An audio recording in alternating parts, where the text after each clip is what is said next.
I have always been a quiet, shy little girl. My only best friend was my sister. She was the only person I could talk to about anything.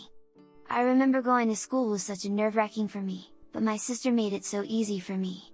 All she said was, "I will come to you when you're afraid." And I always see her, seeing her calms my anxiety. I never knew and never realized this about myself, until a few years ago, that I am a very anxious person. One day at school I was bullied by a girl named Zoya. She would pull my hair or sometimes she would push me down the stairs. My sister saw it and she was so angry, she walked up to Zoya and pushed her back. We went back home that day thinking everything's over. However, the next day I saw a very tall boy asking around for me. How did I know this?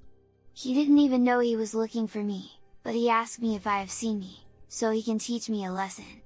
After hearing that I decided to skip the class and go find my sister. Zoya saw me running to my sister, so she grabbed my hair and dragged me back to her brother who was waiting for me. Her brother, a menacing figure, stood there with a cruel grin. Some kids saw I was in trouble so they told my sister, and my sister rushed to my aid. Her fierce determination was strong, which was very different from how scared I felt. She pleaded with him to let me go, but he only sneered. As the confrontation escalated, I watched in horror as my sister's bravery was no match for his aggression.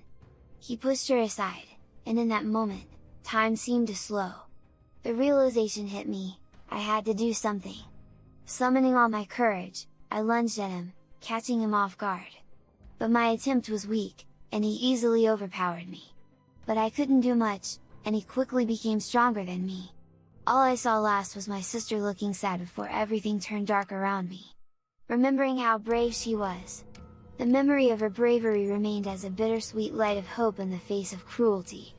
One day, when I am older, I will take my revenge.